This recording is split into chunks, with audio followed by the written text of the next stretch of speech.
5 silent killers of happiness after 60 and how to fight them. Hey there, friends. Welcome back to the channel. I'm so glad you're here today, taking a moment to invest in yourself and your happiness. If you're over 60, or even if you're approaching that milestone, this video is for you. Today, we're diving deep into something that touches all of us: happiness. Or, more specifically, the things that quietly steal it away. I'm talking about the 5 silent killers of happiness after 60, those sneaky, often unnoticed habits or challenges that can dim our joy if we don't address them. But don't worry, I'm not just here to point out problems.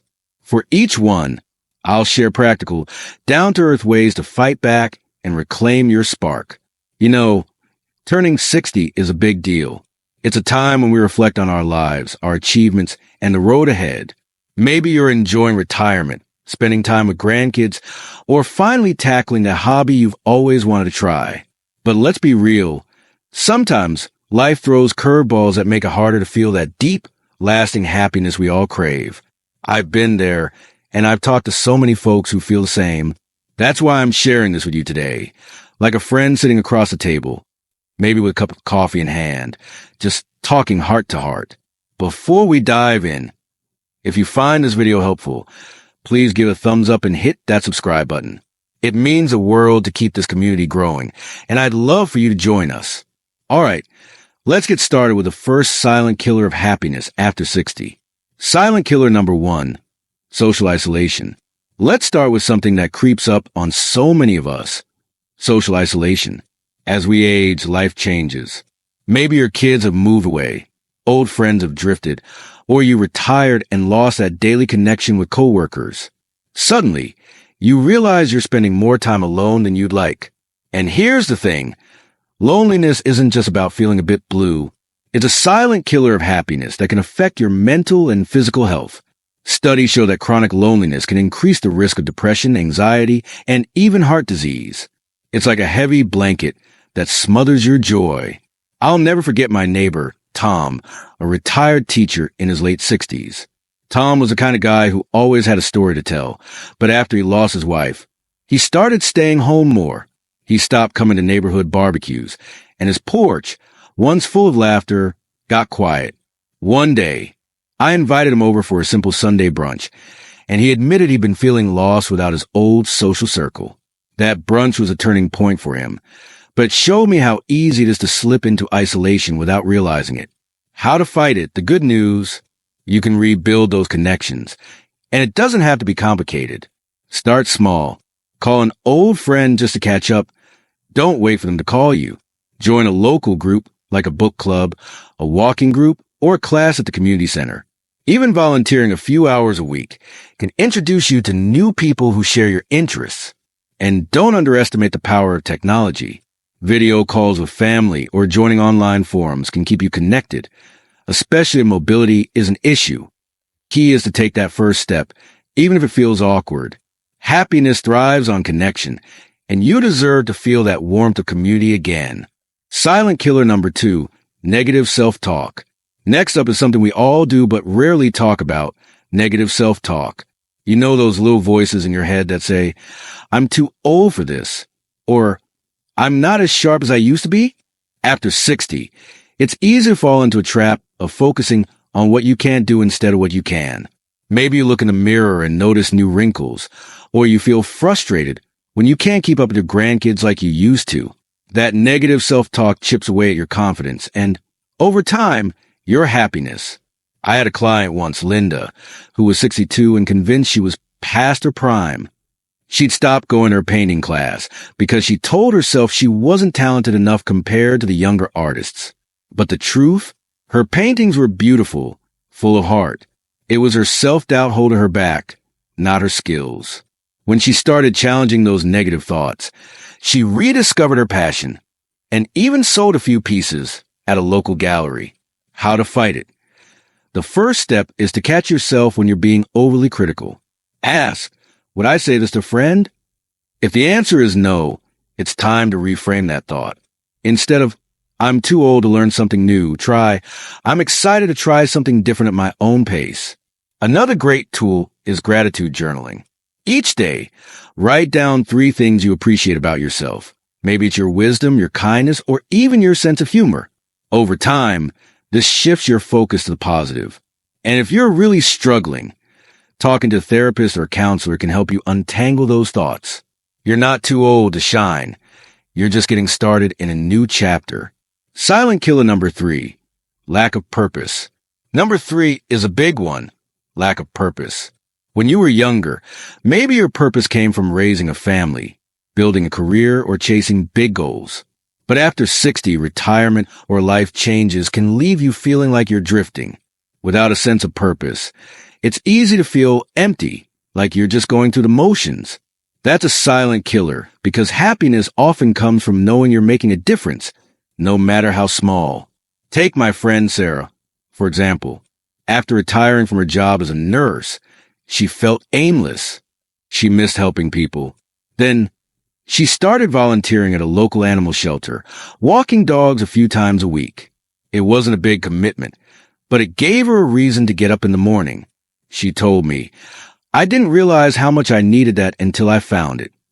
That sense of purpose brought her joy back. How to fight it?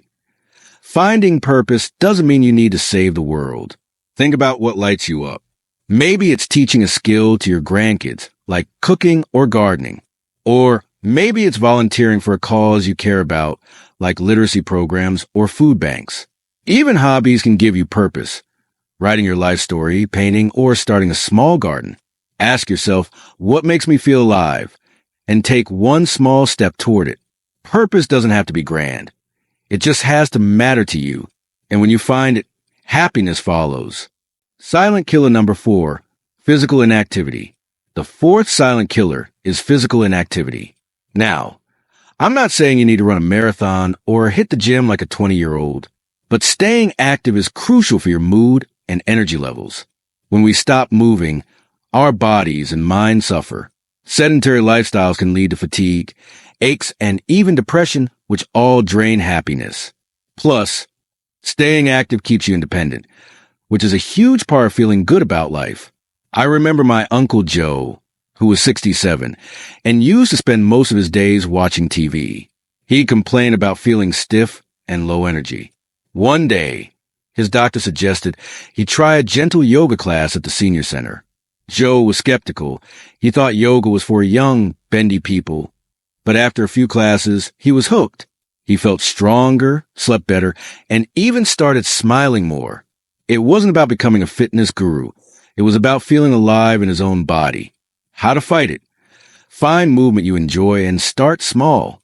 A daily 15-minute walk in your neighborhood can work wonders. If walking isn't your thing, try chair exercises, swimming, or even dancing to your favorite music in the living room. Many community centers offer low-impact classes like Tai Chi or water aerobics, which are great for seniors. And don't forget strength training. Light weights or resistance bands can help you stay strong without overdoing it. The goal is consistency, not perfection. When you move your body, you're telling yourself, "I'm worth taking care of," and that boosts happiness in a big way. Silent killer number 5, unresolved emotional baggage. Finally, let's talk about unresolved emotional baggage. After 60, many of us carry hurts from the past. Maybe a strained relationship with a sibling, regrets about choices we made, or grief that still lingers. Holding on to that baggage is like carrying a heavy backpack. It weighs you down and keeps you from fully enjoying the present. Unresolved emotions can quietly erode your happiness, leaving you stuck in what ifs or if onlys. I'll share a personal story. For years, I held on to resentment toward a friend who let me down during a tough time. I'd replay the hurt in my mind, and it kept me from moving forward. Finally, I decided to write her a letter, not to send, but to get it all out. I forgave her, not for her sake, but for mine. That act of letting go felt like setting down a heavy load. It freed up space for joy in my life. How to fight it? Start by acknowledging what you're carrying. Journaling can help. Write about what's weighing on you without judgment. If it's a relationship issue, consider an honest conversation, or if that's not possible, a ritual release, like writing a letter and burning it safely. For deeper wounds, talking to a therapist can be incredibly healing. And don't underestimate the power of forgiveness, not just for others, but for yourself. You don't have to fix everything overnight, but taking that first step toward healing can lighten your heart and make room for happiness. There you have it, friends. The 5 silent killers of happiness after 60 and how to fight them. Let's recap. Social isolation, negative self-talk, lack of purpose, physical inactivity, and unresolved emotional baggage. Each one can sneak up on you, but with small, intentional steps, you can push them back and reclaim your joy. Happiness isn't about having a perfect life. It's about finding meaning, connection, and peace in the life you're living right now. I want to leave you with a little challenge. Pick one thing from today's video. Maybe it's calling a friend, writing down something you're grateful for, or taking a short walk, and try it this week. Just one small step. Then come back and let me know how it went in the comments. I read every single one, and I love hearing from you. If this video resonated with you, please give a like and share it with someone who might need a little encouragement today. And if you haven't already, hit that subscribe button and ring the bell so you never miss a video. We're building a community here, full of wisdom, inspiration, and support, and I'm so grateful you're part of it. Until next time, keep shining, keep growing, and keep choosing happiness. You've got this. I'll see you in the next video.